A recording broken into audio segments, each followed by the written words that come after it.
Hello guys! Welcome to Water Sign Philippines. So, reading po ito for Water Sign Almost Daily Love Reading. Take only what resonates. Bali, hindi ito magre-resonate sa lahat. Ano po? So, kunin mo lang yung mga messages na magre-resonate para sa'yo. Kung gusto mo magpa-personal reading kay Jing Tarot Reader, pwede siya magbigay ng personal reading sa'yo. Friend ko yun guys ha. Hindi po ako yun. Hindi ako nagbibigay pa ng personal reading. Pero kung magbibigay ako, i-announce ko yun dun sa akin TikTok. So, i-follow mo din ako dun. And, para sa gustong mag-avail, meron akong naka-promo ngayon na astrological reading for only $299. Doon na lang sa aking TikTok shop. Ano po, inquire na lang po kayo doon. So, again, this is for the sign of water sign, Cancer, Scorpio, and Pisces. Let's start your reading. Love reading for water sign, please. For water sign, please.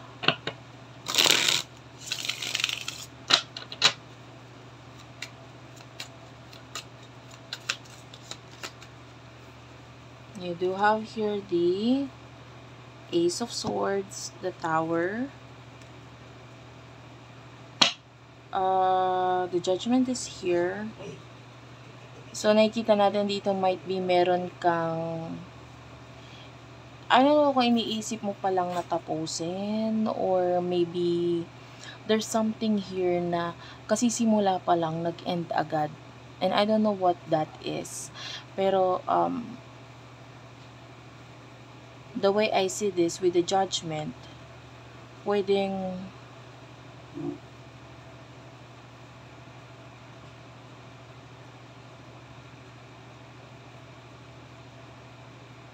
I don't know, I feel like you're confident or mamaya alamin pa natin. Kasi kung ano man itong bagay na sinimulan mo or kasi simula pa lang tas nag-end agad or kung hindi man ganun yung situation para sa'yo, might be may something na iniisip mo nang i-end ngayon. Okay? Alin man doon kasi there's two situation. Okay? So, sino ba itong person na nakakonect mo? Mamaya natin alamin kung ano yung sa iyo. Sa side ng person mo. Sino itong person na nakakonect mo? Okay. Hindi ko ito kukunin ha. The Empress. Eight of Pentacles. You might be very attracted dito sa person na ito. Sa itsura niya, attracted ka sa kanya, sa kung ano nakikita mo sa kanya. Hindi mo na, alam mo yung attraction mo. Attracted ka dito sa taong to. I feel like attracted din siya sa'yo. Pero, hindi niya masabi or nahihiya siya. Tapos, or, yung iba sa inyo, nahihiya siya sa sitwasyon niya or sa finances niya, sa career niya. Pwedeng hindi siya ganun ka-confident. And might be medyo kabaliktaran din naman ng tingin sa netong person nito. Pwedeng siya ay attracted din sa'yo, pero hindi niya din mai-open up yun. Yun na pala yung nabanggit ko noon. Maybe attracted ka sa kanya din, and then pwedeng, I don't know if you are being open doon sa part mo, pero for now, I feel like you're focusing on freedom or sa mga bagay na gusto mong maging free or alisan, pwedeng ganun. Or pwedeng kung ikaw ay nakaalis na, you're focusing on your freedom. Yun lang. You do have here the Wheel of Fortune. Actually, this person, gusto niya sana, mas madali sanang i-open sa kanya, sa'yo, yung emotion niya or whatsoever, kung iba lang yung sitwasyon niya ngayon. Kasi parang yung sitwasyon niya ngayon nakakahiya. Parang nahihiya siya. So, anyway,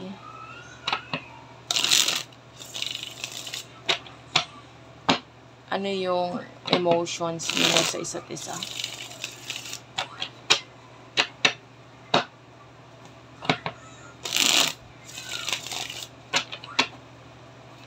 emosyon ninyo sa isa't isa ng taong ito. You do have here the Emperor. Wow, the Emperor and the Empress is here. It's a match. Sabi ko sa'yo, pareho lang kayo, diba? So, while you are focusing on yourself, habang nag-focus ka sa sarili mo, etong person na ito ay lalong na-attract dun sa sa'yo. The way you handle yourself, the way you focus on yourself. And you have here the Six of Pentacles. It's a balance energy. Kung ano yung pagkagustong nararamdaman mo para sa kanya. Ganon din yung pagkagustong nararamdaman din sa'yo nitong taong to. It's just that, maybe with the Lovers and the Page of Cups, pwedeng Nine of Pentacles and the Sun, and Ten of Swords.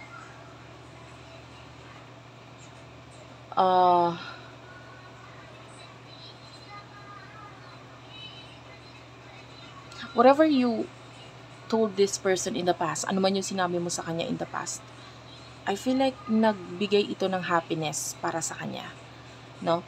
Maybe it has something to do with the Ten of Swords, which is an ending. So, pwedeng may communication sa inyo nito person nito. And kung ano man yung sinabi mo sa kanya na may kinalaman sa ending, naging masaya siya doon. No? And I don't know if it's an ending of a relationship with the Lovers right here, or an ending of a situation na pwedeng na-realize mo na kumbaga meron kang realizations doon, may natutunan ka, and then this person is happy for you, pwedeng ganun. And basta naging masaya siya doon sa kung ano man yung huling sinabi mo sa kanya, or yung sinabi mo regarding some kind of ending. And or yung iba nga sa inyo kasi pwedeng hindi pa nangyayari si ending, so pwedeng yung binanggit mo regarding some kind of ending. Kasi sabi ko nga, pwedeng meron ka na naiisipan i-end, or maybe nag-end na siya. So kung ano man yun regarding an ending, naging masaya siya, or masaya siya ngayon regarding doon. The Nine of Pentacles is here. This person is like, Nine of Pentacles, I see this as a friend, or maybe even a best friend, who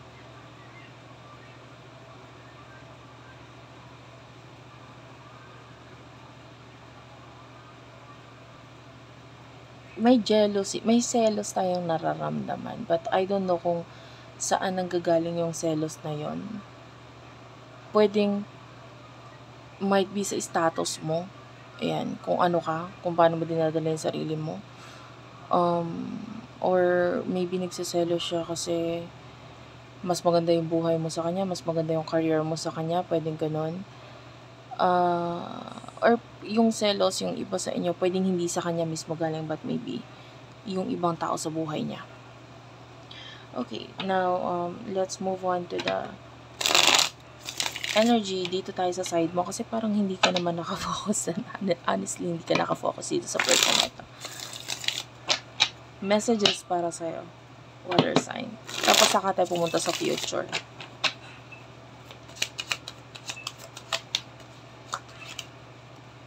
I will not take this. King of Cups is here.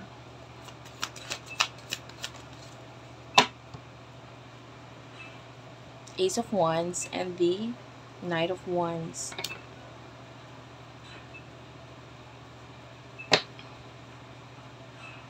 I mean, you have to, just relax. Kung ano man yung mga bagay na gusto mong malaman, makita, kusayang lalabas sa'yo magugulat ka na lang. Like for example, yung mga tao sa paligid mo, you want to know kung anong intention nitong taong to. You want to know kung ano ang, ano siya talaga. Ano talaga siya as a person. Maybe you see this as a friend, pero yung pala iba ang nasa loob niya, iba ang intention niya, iba ang gusto niya mangyari. Diba? Meron tayo nakikita ditong colleagues or katrabaho na pwedeng, akala mo they support you, pero deep inside, they are judging you. You know what I mean? And, may mga tao dito na nag-iisip na parang hindi mo kaya. Hindi ka magiging successful. Hindi ka mag-i-improve. Parang ganun. So might be, ano sila, doble. You can see this person is like the King of Cups being parang doble cara. dito, alam mo yon, yung uso yun nung araw nung doble karaoke, kaya maging babae, kaya maging lalaki. So what is the meaning of this? Might be it has something to do dito sa person na ito, na parang hindi mo siya pwedeng pagkatiwalaan, or yun nga, pwedeng may mga hidden agenda dito sa taong to. And yung kunwari mabait, kunwari nagdadasal yung iba, tapos ang ending sa loob-loob nila, naku, wala naman yan, babagsak din yan. Ganun, parang hindi sila magandang mga tao sa buhay mo. Now, you don't need to push yourself na alamin kung sino ito, kasi maire-reveal din ito sa'yo eh. The universe will reveal this to you, kasi yung universe, you are well guided by your spirit guides, your angel guides. Hindi sila papayag na ganito yung taong yan. Hindi ka papapayaga, hindi ka nila pabayaan na ganituhin ka nitong taong to. So, sila na ang kusang, or the universe will reveal to you kung sino itong mga taong to, or sa mga actions nila, biglang magugulat ka, ay ganun pala siyang klase ng tao. Parang magaganon ka na lang, magugulat ka na lang. And also with the Knight of Wands, I can see you improving, trying to improve yourself. Yung iba trying to lose some weight or something, because might be may something na makakapagpa-inspire sa'yo or ikakagulat mo. But I can see you trying to be a better person. Okay. Four of Pentacles is your Taurus, Virgo, Capricorn. I don't know, but I can see banana or saging. So might be you need to eat you need to eat banana, or maybe fruits. You need to increase your fruit intake or what. Okay. Tell me more. Or maybe if you know how to sing, you need to show that talent. There's something in your voice na pwedeng sumikat or maging kilala ka dahil yan sa voice na yan. Anyway, let's move on to your person. I'm feeling like this person is being fake. Kaya a lot of people na nagiging fake sa buhay mo ngayon, marireveal lahat yung intention talaga nila sa'yo. So what will happen in the future for the both of you? Pagdating sa love, for the sign of water sign, Cancer, Scorpio, Pisces. Two of Wands. Nine of Cups. Okay. King of Pentacles, King of Swords, and the Queen of Swords. Wow.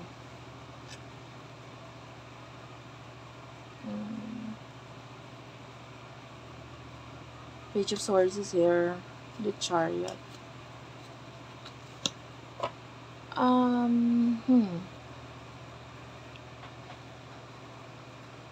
Like what I've told you, there's an energy here na pwedeng ikaw ay makita mo kung ano yung mga talagang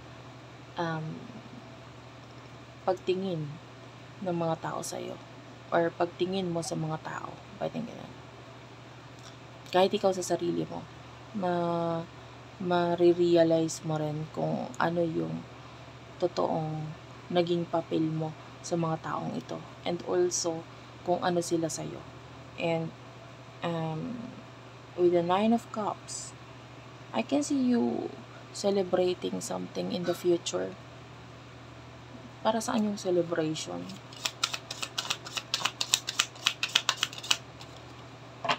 Yeah, you do have here the Five of Cups.